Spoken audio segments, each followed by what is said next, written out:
Anak. Anak.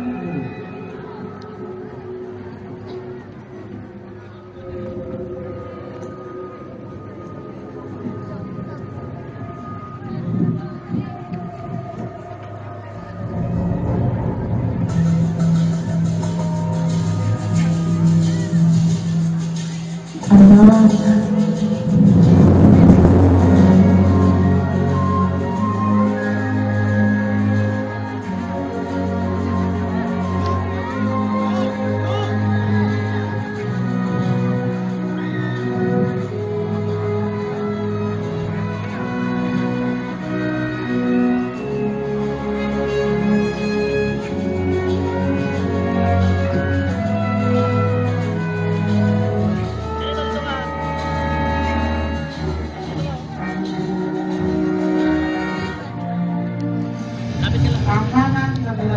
Para makuha lahat. Santo Rosario, ang patrona ng bayan ng Manaoag. At guyat ng Pangasinan. Inay Pusumi. At sa 4 at 6 na taon, nahulunod sa lupang pinakatatangis at naglaksang tagalay at matasang kasayunayan na nagpakilalang sa bayan nito. Sumama kayo sa ating siko na nagbay!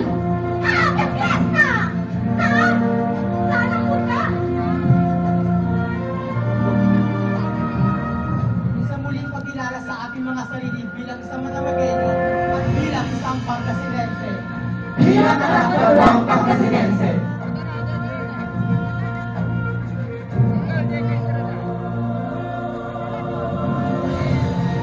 Nalulugod na ikahandog ng pamahalaang bayan ng Manaoag sa kanyang pagdiriwang ng ika-406 na kapistahan ng Birhen ng Manaoag, ang isang pagsasalaysay sa kwentong Pangasinense, tumuling tutuklas sa kasaysayan ng bayan ng Manaoag. Sa panabang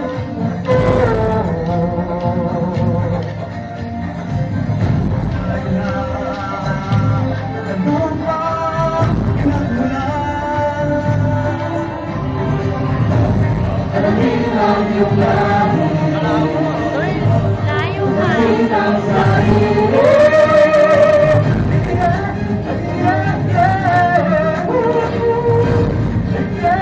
Ay,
Para sa nila, lingwa ini. Wala talinghaga. Isa ito sa pinakamalaking lingwa sa Pilipinas.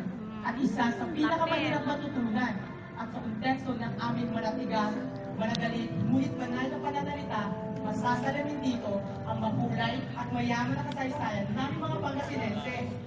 At nakatuluan, pangkat ng etnikong grupong Ilocano, pangkat ng mga masunod at mabibisbog.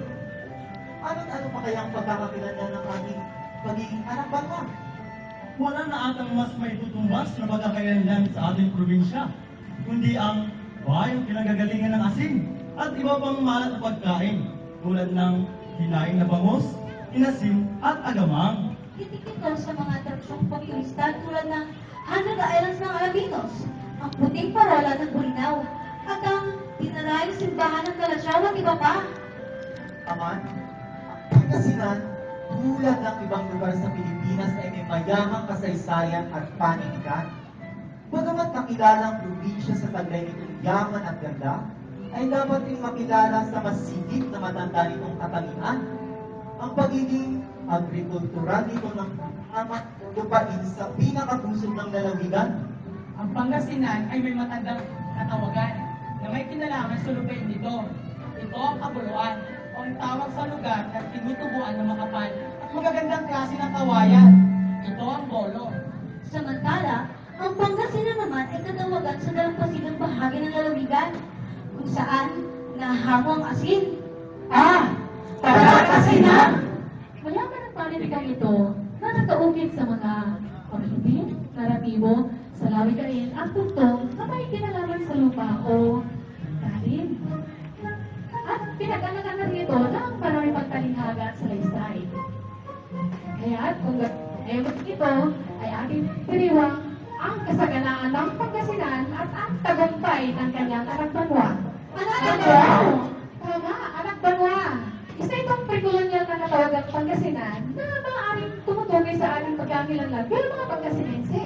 Madalas, nakaugat ang mga tradisyon at selebrasyon ng Pangasinan sa anihan at pagsasaya ng balay ng Pangasinan. Kung kaya't ang masaya ang larawan ng mga taga-Pangasinan na makikita sa panitigan ay isang tanda ng kasaganahang kanilang tinatamasa mula sa mayamang lupa ng lalawigan. Madalas ito nakaugnay sa mga talipunang pagtitipon. Mapabayanihan ng anihan o pakikwentuhan matapos na nabubusog na hapon.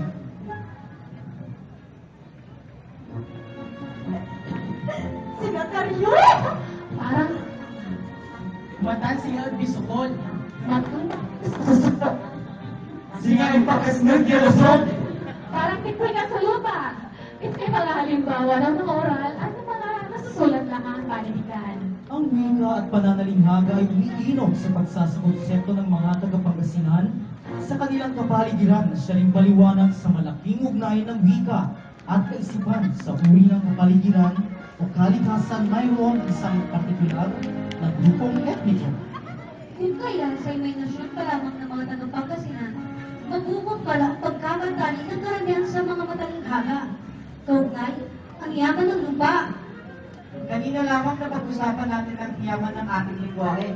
Ngayon naman pag-usapan natin ang kaugnayan nito sa ating kapaligiran. Bakit? Di ba maraming paliwanag sa mga pinanggalingan ng pangalan ng lugar? At ang maaaring connection dito sa lupa at iba pang aspetong sa kalikasan. Tama ka ako. Teka nga.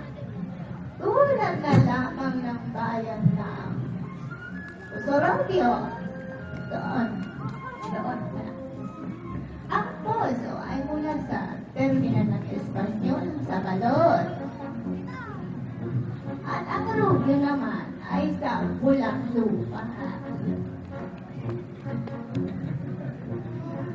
Gayon din ang paliwanag sa bayan ng mga talim, lugar kung saan maraming puno ng bangga at tiren.